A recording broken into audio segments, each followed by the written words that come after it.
Good morning, Covington County. Got a special edition of Good News Covington County with Brother John. Got Cousin Jared back there and Cousin Tom, and Batman is gone today, but look what I've got in its place. I got Tommy Amason over here, and he's running for the United States House of Representatives, District 9. Is that not correct? That is 100% false, Now, John. False it is. Is it 7? District 2. 2, yeah, excuse me. Thank you for correcting me. Numbers, I've never been good with them. That's right. Ask my wife, anniversaries, that kind of stuff. He is accompanied by his lovely wife that we will not put on camera because she won't look at the rest of the program once you see her. We're so ugly and she's so pretty. But we're glad to have him here today. As you know, we tried to interview or made the attempt to interview everybody that's running for the United States congressional seat, District 2. And this is not District 2, state of Alabama. This is District 2, Washington, D.C. A seat presently held by Martha Roby, who's in her 5th term, if I remember right.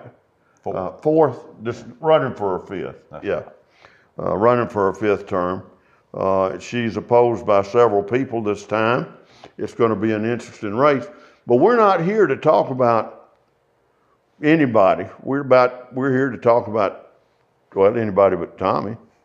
Well, we're going to give him a fair shot to talk with anybody else that's out there. And we want him to speak with you about who he is. Wouldn't you like to know who you're having an opportunity to vote for? What he's for. And I think from what I know about this guy, he's not going to dress it up and give you any smoke and mirrors. You may not hear what you hear all the time, but what you're going to hear all the time from him is the truth. And I'd rather have that than anything else. I'm not endorsing him. In fact, we know if I endorsed anybody for a political office, it would cost them votes instead of bring them votes. And we know that, but we appreciate y'all watching us. And we think that this will help you be a better voter, a better consumer of politics if you'll take the time. It's a very interesting man. I'm going to talk to him now. We're going to let him kind of take over, and I'm going to ask some questions. Tommy, let's just say you're a little north of 50, age-wise. I mean, barely north of 50. Is that correct? South of 50. You're south of 50. I'll be 49 in July. Have I gotten the question right yet? And you're south of 50, and you have a wife and 3 children. Is 4. That 4? And one granddaughter who was born on March 23rd, 1st. Okay. So you got that one right. That's right. That's see, folks, we won't lie to you on this show. We may not get it right, but we won't lie to you. We'll have somebody call us. It's like having Snopes with you all the time to validate whether it's the truth or not. But anyway, you live in Prattville County. Prattville, right now. Watauga County. Yeah. My wife and I both are lifelong residents of Watauga County. So, I've went a lot of places. The Army has taken me a lot of places over my life. I believe I've been in 11 different countries, the majority of the states here in the U.S. inside the borders, but everywhere I've been, there's nowhere like Central Alabama, South Alabama that I would rather be, Tell it, brother, tell it. I'm with you. I'm the same way. I've lived in a lot of different places, and I've been literally around the world a couple of 3 times. And you see where I came back to, retire and be poor. If you're going to do it in God's country where they'll give you some grits if you're out of food. And fun sweet tea. That's right. And but you've got 4 children. Mm-hmm. You must be a pretty good manager because you've gotten most of them through college. Well, we have one more. I said most. Most, right. I'm getting closer to the truth all the time. That's right. And your background is you obviously are a working man. You're not, you don't. Blue collar worker. I work production at international paper in Prattville. I believe it was May 8th. I actually went over, I hit 22 years. I've been in the Army this August. I will hit 30 years, you know, and where I'm currently still serving. You know, we get messages on our Facebook and website a lot that a lot of people think that I have retired, but I haven't retired. You know, I plan on continuing to serve. Now, how long? I don't know. Yeah. You know, I know my grandfather on my father's side, he retired from the Air Force with 31 years of service. My father retired from the Army Guard here in the state of Alabama with 29 years of service. My uncle retired from the Army Guard with 27 years of service. So I know I've got to do 2 more years to beat them all. Yeah, that's well, of course, and that's the game. That's right. Now, I think it's really important that you use the term service when you were talking about what you do in the military services. Right. You know, someone would say, well, this guy's running for office because of what he can do for himself. I'm not saying any of the people that are running for office are doing that either. I'm just saying, and folks out there, you know, you've said that. But I think, you know,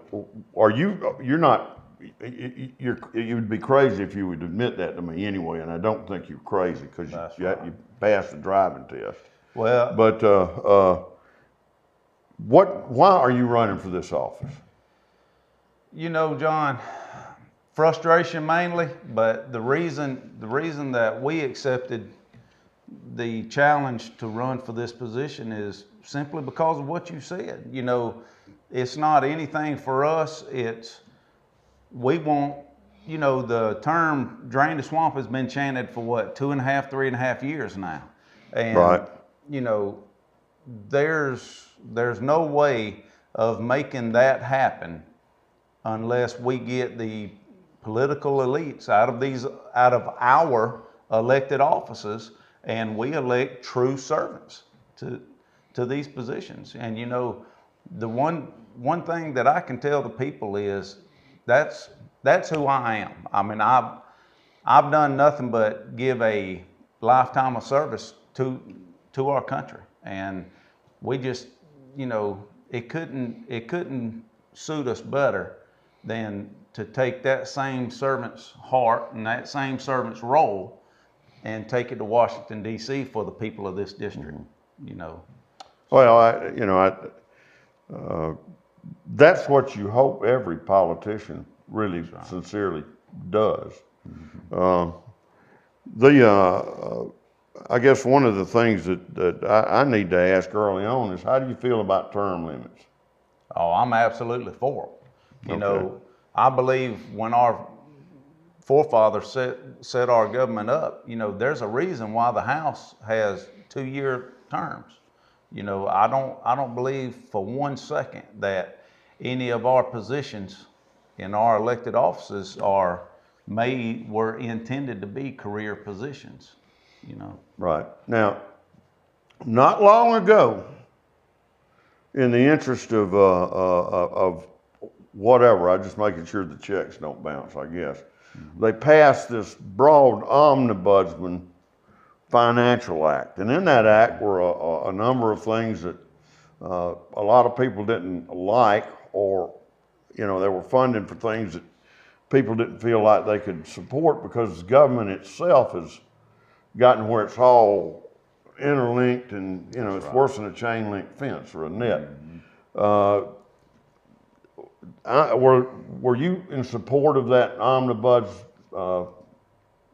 financing act? John, I can't tell you that I would have ever supported that, you know, because, and everybody wants to come back and say, but that was our funding for the military. That's what it got it through on. They all slid it through on the military. Well, it is, but I'm going to tell you, our government's #1 job to the people of this country is to protect the citizens of the country.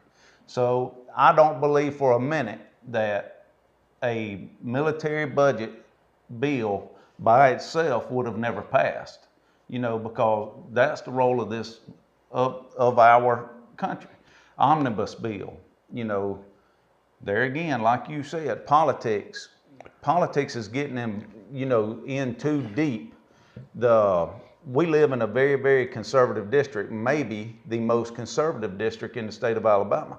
And there's no way the people in this district would have agreed for our incumbent to support that bill, you know, with several different issues. You know, you have planned parenthood was funded in that bill. You have sanctuary cities was funded in that bill. I mean, there's just a multitude of things that our district wouldn't, you know, wouldn't have supported or liked or whatever. So, would you support legislation that would allow the president to individually veto parts of a bill? He can't right now. He used to could, you know. well, Line item veto is, I think, what they call it. this omnibus bill that passed, you know, it's actually to the point to where President Trump could use this money on any issues that he wanted to. Right. You know, I mean, that's why it was brought up the way it was. And now that would sure put a fire up under a lot of people, wouldn't it? Yeah. But our previous president done it multiple times. Yeah. You know, so. You mentioned defense. Now, I know that, you know, as we talked earlier, and we're going to have to bring this section to a close because I've just gotten carried away with talking with you. But you're strong on defense, and when we get back, I'd like to talk about that. Yes, sir. Folks, welcome back to more Good News Covenant County, the political side with Tommy Amason. He corrected my spelling. So when you get onto the ballot, it's spelled A-M-A-S-O-N. Amason. Not Amer, Ama. And he's from Prattville. He's served in the military. He's worked up there for his container or IP? International paper. IP. For 22 years in production at a plant up there. He's got 4 children, 1 wife, only had 1. That's right. He's out here. He is the everyman running for office. He is not he doesn't have a degree in law. He's got a PhD in the School of Hard Knocks. And he claims that he speaks the truth, and thus far he's been that way with me. That's right. Of course, like I said, this is not an endorsement or anything else. We don't endorse people on this program. We just pray on them, and sometimes we pray for them, depending on how they act. We need it, John. But as we left, I was going to ask you about the military and defense. You know, I don't know if you noticed this, but yesterday, Governor Ivey authorized the first Lakota helicopter from the Alabama National Guard in Birmingham to go to the border. Air crew and I think 5 ground service people to go with it. And they won't be, you know, they won't be involved in the hot pursuit or anything like that, but their job will be to observe and work with the border control. Yeah, surveillance, that kind of stuff. And I'll cover that later on in a show that we do today. But what's your feeling on the border and on sanctuary cities? John, you know, this has been debated for how many centuries or decades, excuse me. Yeah. And it's something that we we have a chance right now, better than any time in the last 30 years, to get this under control. You know, and I believe I'm 100% supporting our president and my commander-in-chief about protecting the borders, because like I said earlier, that's our government's #1 mission in life, is the protection and defense of the country's citizens.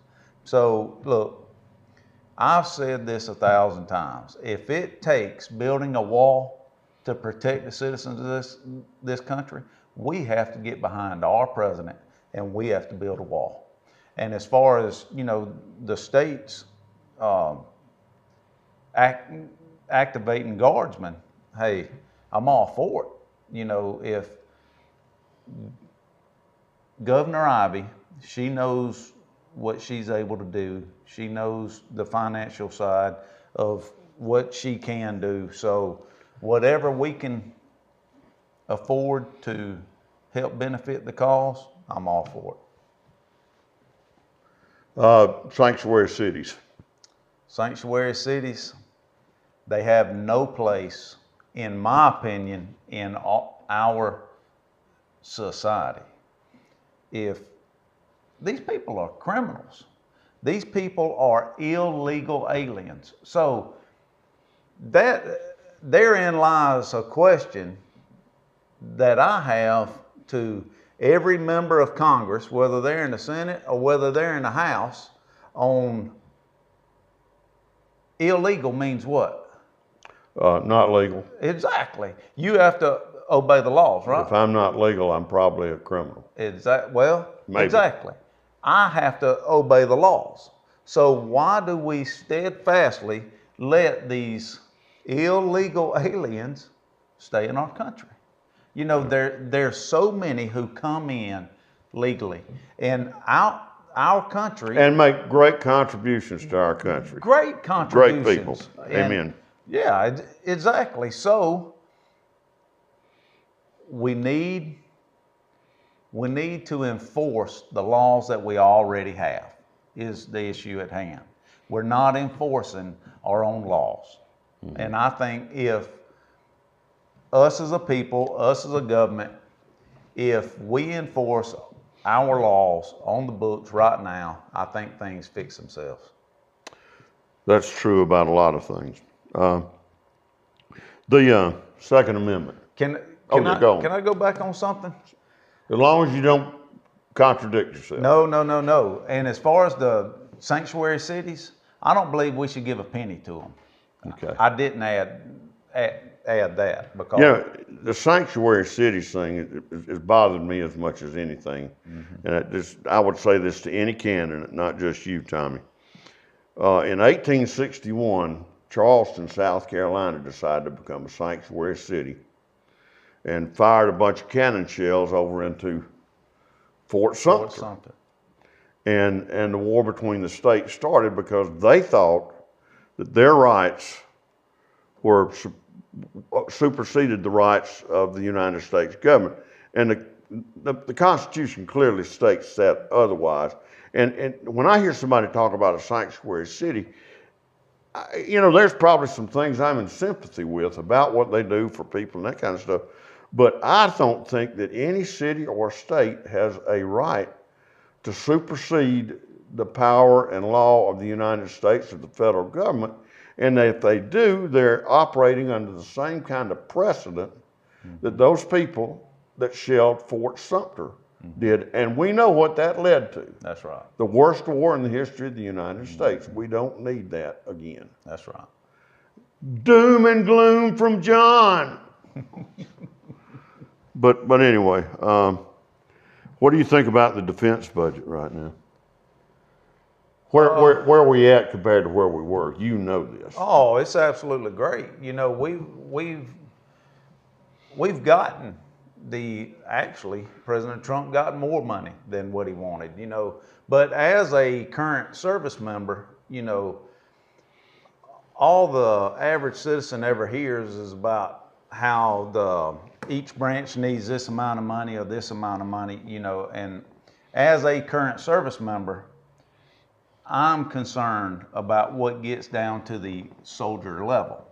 I am too. I have two soldiers in my family. Exactly. So that's where I believe myself sitting in this seat, I would have insight, of what's going through Congress and what's going on in the different elements of the military as a whole. So I think it's a win-win myself. Good. I am particularly worried about the level of training in the reserves and National Guard. My son, and I don't want to get him in trouble, but went through. He's a kind of a fire control whatever tech in the artillery. He's a red leg, and he went through the entire training course without hearing a live cannon shell. Wow. And it was all because of the first time he heard live cannon shells were when he went to drill. That's right. How many years ago was that, John? 1, 2? Less than a year ago. 2 years ago, yeah. And less than a year ago. That was in this calendar year, in fact. that's right. That's training funds. Yeah, and I think that's training saves lives. You don't save money by saving That's right. on training. You save lives by. That's right. And that wasn't a choice made by the National Guard. That was a choice made by Washington. They didn't go up here to Fort McClellan and teach them how to cock a cannon and shoot it. You had to go, Exactly. Out to Oklahoma. And I don't want to get him in trouble, but I think that's not just indicative of him. I think that's indicative of a lot of branches of the services. They've had their resources skinned back so much that they're just not up to the level that they ought to be. And I think the next time that anything cooks off, we're not going to have 9 months to get ready. That's right. That's right. There's a lot of truth in what you're saying. And in the Army, we have a saying that we train the way we fight. And in doing that, that means that we are prepared at any moment's notice. That's why instances such as this, we shouldn't have it. Yeah. So, I mean, that's something that the chain of command and the hierarchies throughout their chain of command, that's an issue that they have to work on. Well, look, we're going to have to break for a minute. We'll be back shortly. Welcome back to our special political edition of Good News Covington County with Tommy Amason. That's spelled Amason. Look for him on a ballot near you come early June. He's running for the House of Representatives in Washington, D.C., District 2. Family man from up in Prattville, Alabama. Spent 27 years serving the country either in the Army or the Reserves. Has worked 22 years at the place that he works at up in there at IP in Prattville. Must be pretty steady and dependable with an outlook like that. Is running as, I guess you'd say, the people's candidate. That's right. I always think of Vince McMahon, maybe that was, I don't know, the people's eyebrow or whatever that was. Anyway, we're glad to have you on here. I've enjoyed thoroughly talking to you. We've talked about some issues.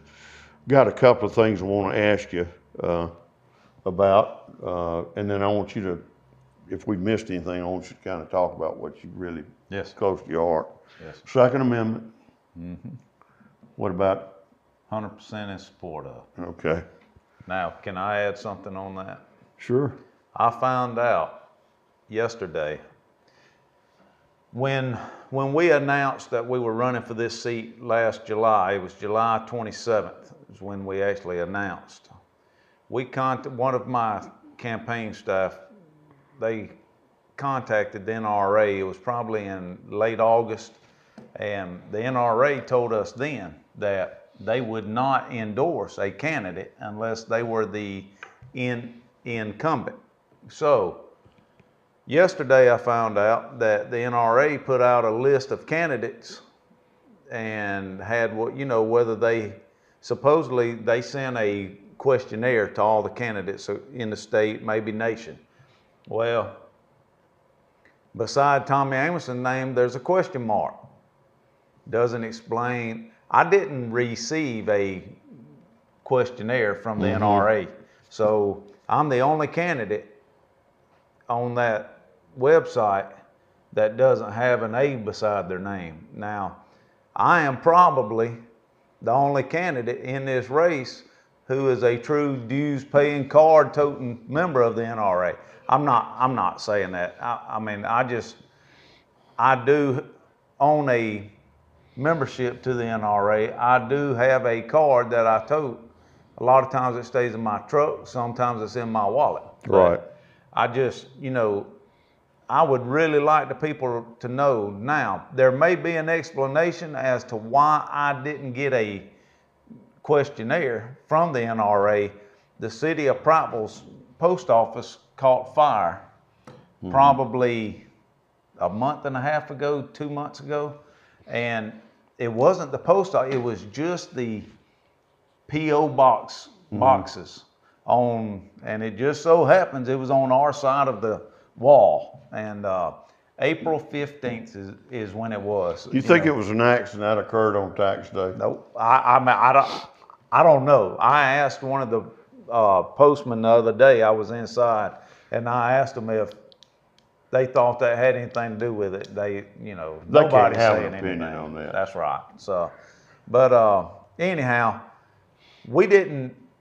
Everything we had in that post box then very well could have been affected by the fire.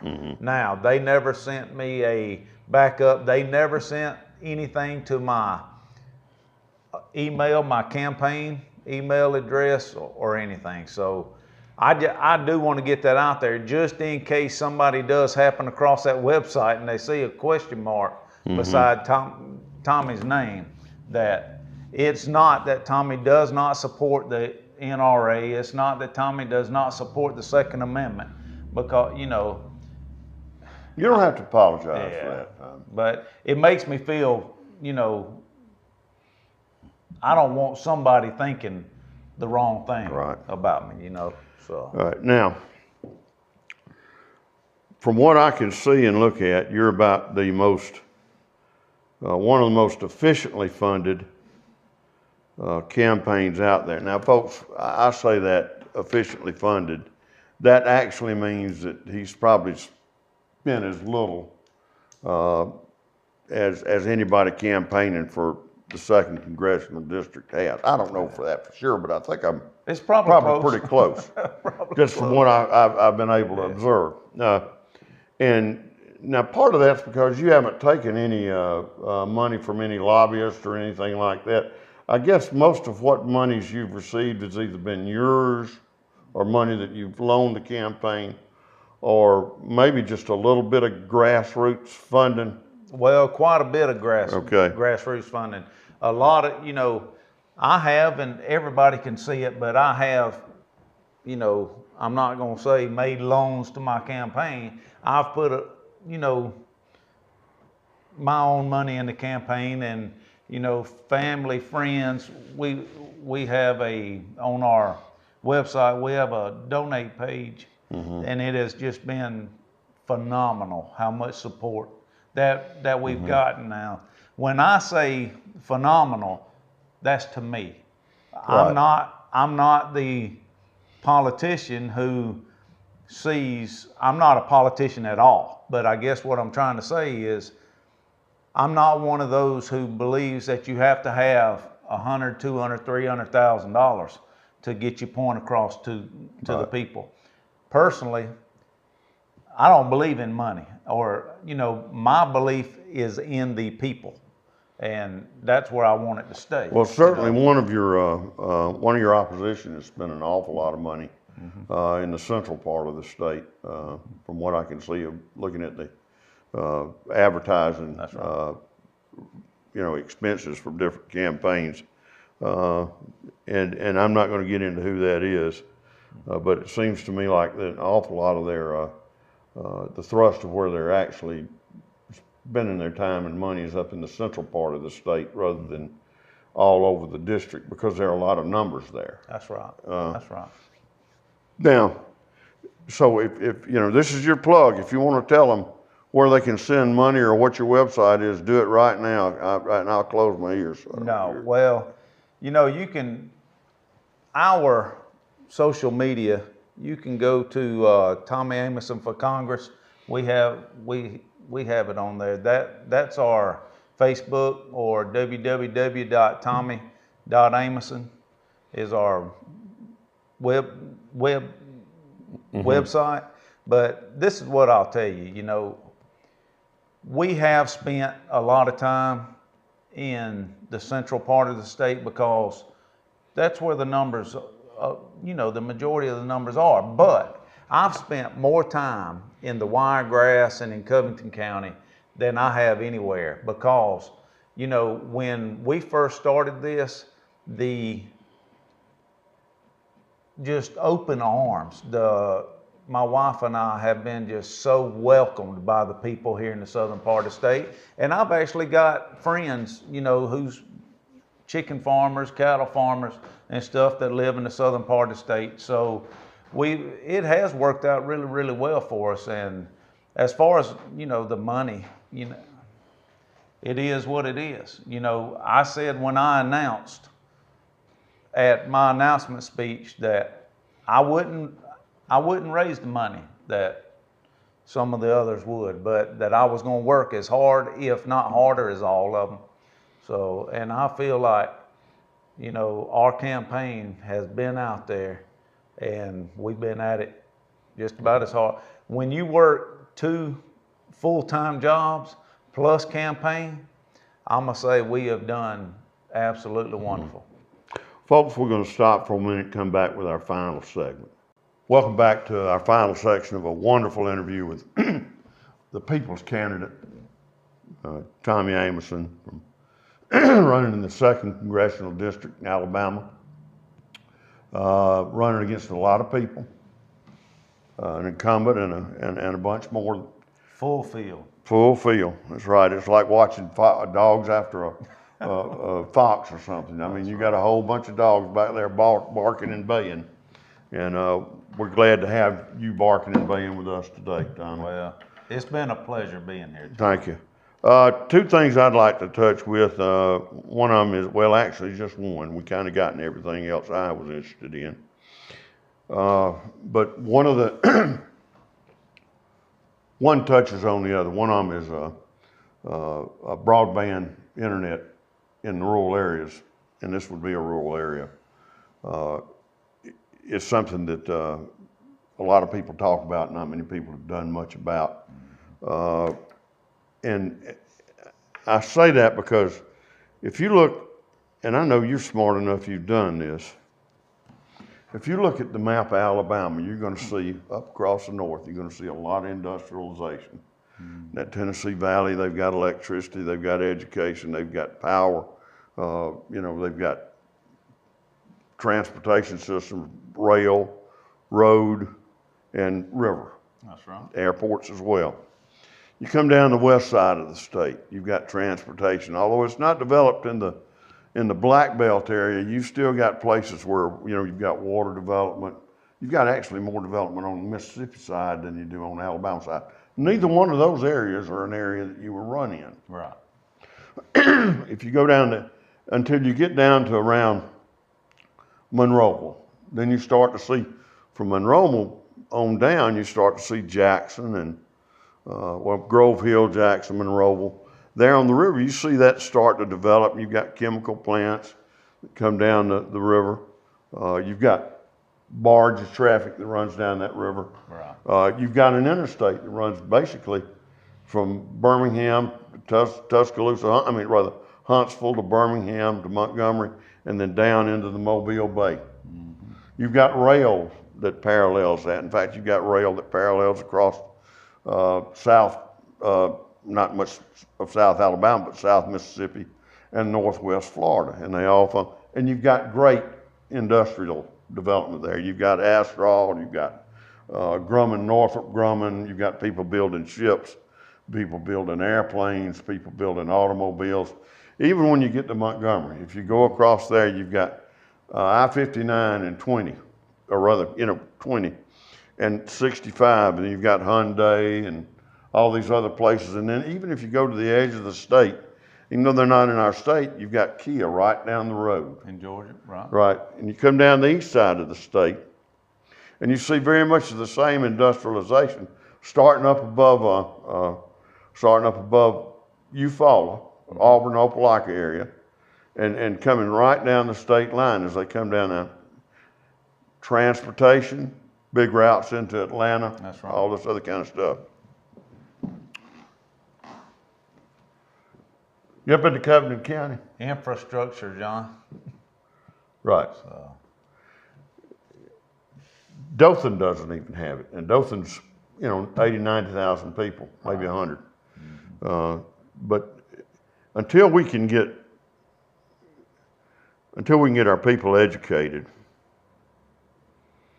and we can get some transportation in and out of here, we're still going to be picking cotton, that's right. cutting trees, and digging peanuts. Well, And you said the word infrastructure. Where do you fall on that? I fall 20 miles outside of city limits where we still have to pipe in sunshine and water. No, actually where Lynn and I know where live- you're talking about. I live there. So we fight this issue every day where Lynn and I live. Our internet is absolutely horrendous. We don't, By the way, I'm not picking on Mediacom here in Andalusia. We just became a 1 gigabyte city according to them. So I mean, but if you don't live right in here, it's pretty tough. That's right. The AT&T, we have AT&T internet. And that's about the only choice because Charter Cable stops about 6.5 miles from where I live. Yeah. So I don't have the option for high speed. Well, AT&T broadband, fast speed, whatever. It's supposed to be pretty fast, but it's not good at all. So we live 40 miles from Gunner Air Force Base where the Army Reserves have several units at station. So in my command sergeant major duties on a daily basis, there's been times where my internet at home wouldn't work, but I have work that I had to get done. So I would jump in my truck, grab my government computer, drive 40 miles to Gunner Air Force Base or Gunner Annex, run in one of the units there on Gunner, the Army Reserve units, hook to their line, get my work accomplished, and then drive 40 miles home. So look, I live it on a daily basis. So that's one thing here that we have got to get improvements on, infrastructure and roadways. You said we have the interstates from Birmingham to Mobile, I-65. Look, I live 6 miles off of that highway. Interstate. In March, when spring break starts, through September, Labor Day, I guess it is, you can't, on Friday, Saturday, and Sunday, living where I do, traffic comes to a standstill. Oh, go right out here. Beach traffic, right. Beach traffic. So we have got to improve our infrastructure now, and that goes all the way from roadways to broadband, services to our education system. I mean, we have got to make improvements. So, the state of Alabama's got a couple of businesses coming. We're getting a Toyota plant up in Huntsville. We're getting the Kimber plant over in Troy. But what I do know is that Geneva County and Covington County have lost tremendous amount of jobs or businesses because of trade deals and this and that. We have to get back to getting our businesses back in these communities for the people. Well, I'm proud for those boys and those people in Troy. I think that was a real coup. The fact that they got the Kimber pistols up there. Maybe I can finally afford one. But I'm proud that they were able to pull that off, and I'm happy they were able to put 2 distilleries up there.